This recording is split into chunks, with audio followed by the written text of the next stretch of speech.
आता येऊ मी? आता कर तू. ओ चला.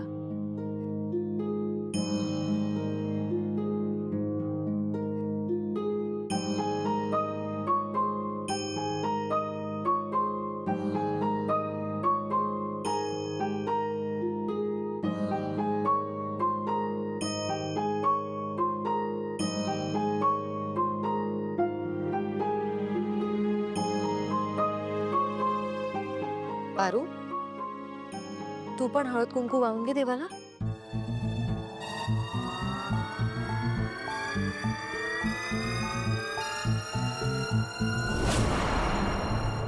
काही झालं तरी या मोलकरणीला ही पूजा मी करूच देणार नाही.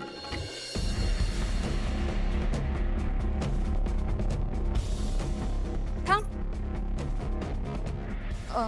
वहिनी, मी ना फुलं व्हायची विसरून गेले. पटकन करून घेते. हा,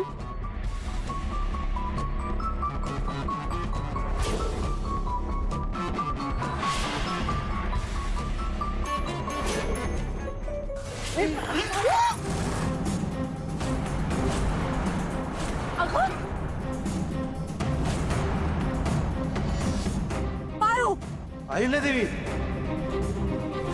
हे लक्षण काय बरोबर नाही. हा मूर्तीचा अवमान आहे.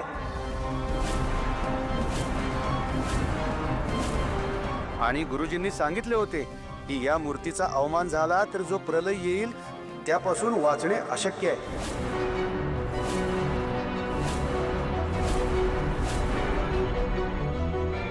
जे व्हायला नको तेच घडलं. आता यातून काहीतरी अरिष्ट नक्की येणार. वहिनी, मी तुम्हाला सांगते ना, सगळं या पारूमुळेच होतंय. अहो, ही या घरात आल्यापासून आपल्या घरातली शांतता हरवली.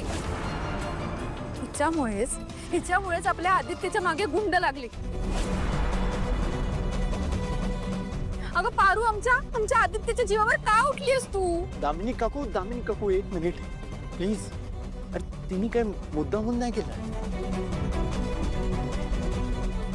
तांदळाच्या राशीवरून मूर्ती सटकणं हे नॉर्मल आहे.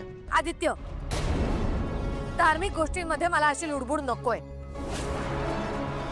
आई हो, पण विज्ञान मी सुद्धा मानते, पण आत्ता प्रश्न श्रद्धेचा आणि भावनांचा आहे.